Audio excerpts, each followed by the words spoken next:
News begins in East Africa, where Sudan says people linked to the ousted President Omar al-Bashir were behind Tuesday's failed coup attempt.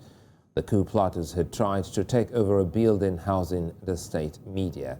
In a televised address after the failed coup, Prime Minister Abdullah Hamdok said the attempt was the latest manifestation of the national crisis. Joining me now for more on the failed coup in Sudan is retired Captain Ali Umar. Good to have you, Captain Ali Umar. First, it was Mali, then Guinea, now Sudan. The first two were successful. Today's attempt in the Horn of Africa was foiled. Are we gradually seeing the military wanting to make a comeback in governance around the continent?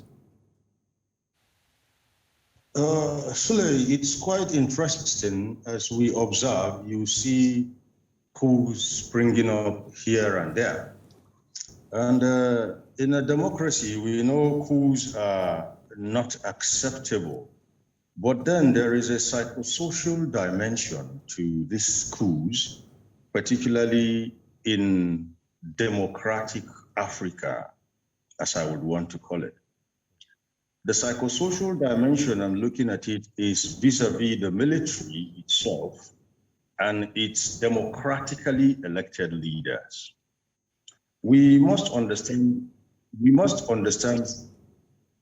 hello? Yeah, go ahead, I can hear you. We must understand something here. A soldier basically is human. Being human doesn't exempt him from those psychosocial interactional dynamics that condition individual behavior and relationships. Now, having said that, you must also understand that soldiers are not manufactured in factories. They are humans who were drawn from the civil populace, and even while being soldiers, they also have relatives within the civil society. Now, how does this blend into the situation I'm looking at?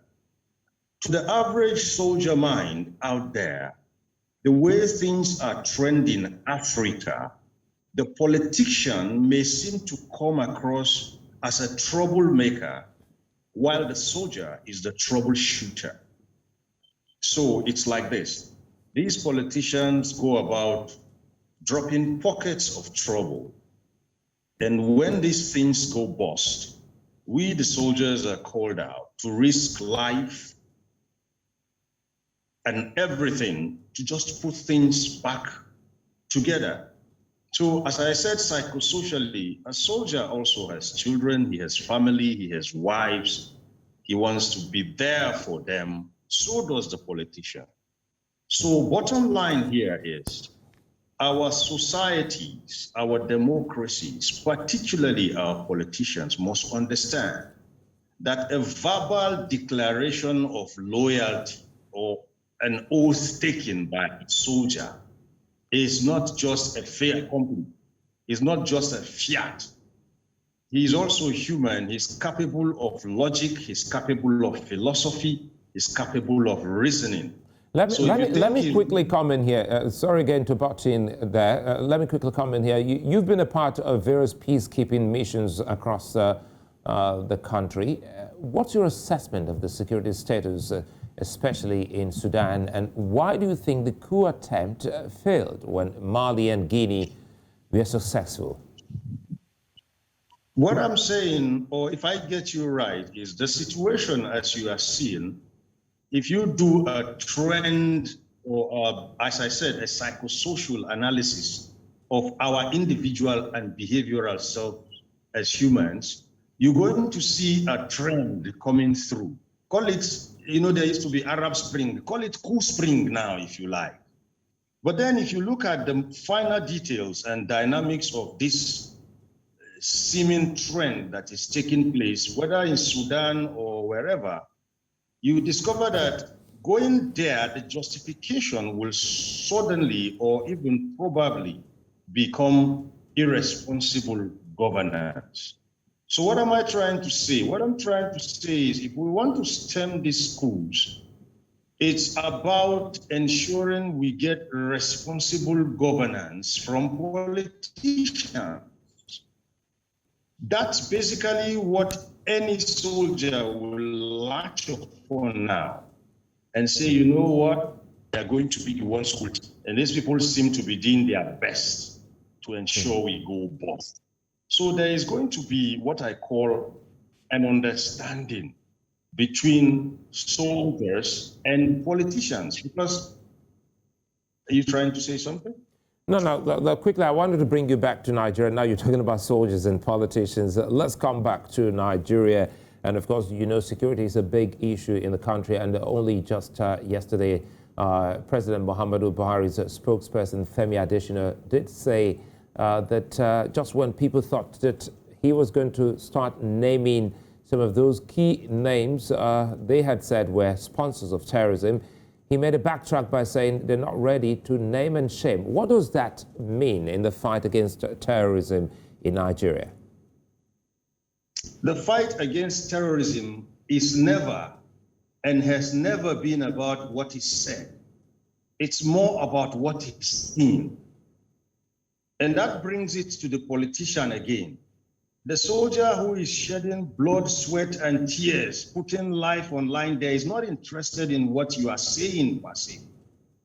He's interested in what you are seeing, what he is seeing.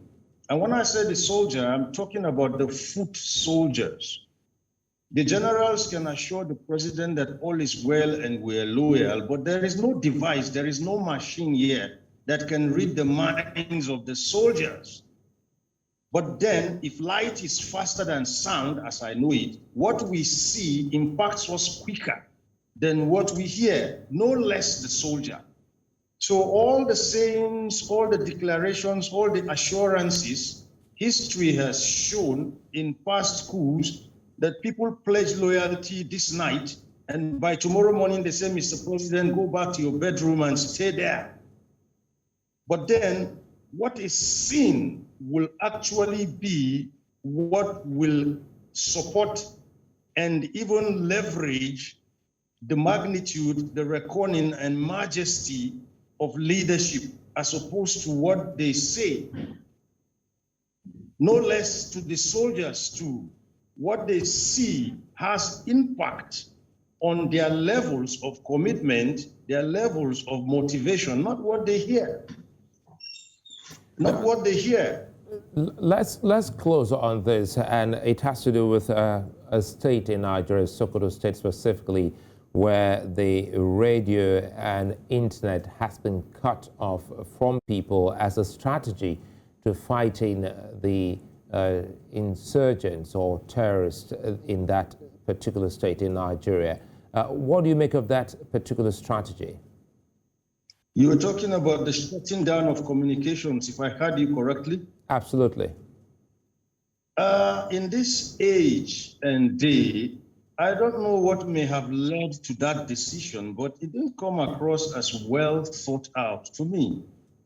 As far back as World War I, we had what the security agencies or even the military could call a second line scale of communications.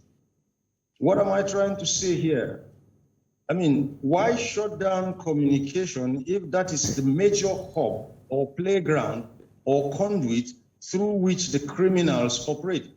If I had my way, I'll just probably give the concerned state some serious communication attention and even sit within that network and see exactly how these things happen. Let me share an experience to you that may make us understand what I'm saying. Once upon a time, a very privileged child in this country had a motorbike accident in the Federal Capital Territory. And some very ingenious person, in quotes, decided, you know what, let's ban motorbike accident, let's ban the use of motorbikes in the Federal Capital. Why not use that child's situation as a case study to actually go after what caused the accident? How did it happen? Was it a technical failure? Was it something wrong with that kind of bicycle brand? Was it recklessness? Was it carelessness? No, somebody said, let's shut it down. You don't shut things down to solve problems. You shut it down. If it springs up somewhere else, you shut that one too down. I would have took opportunity to sit in that network, even pretend I would follow them home. But that's my wayside perspective. Well, Then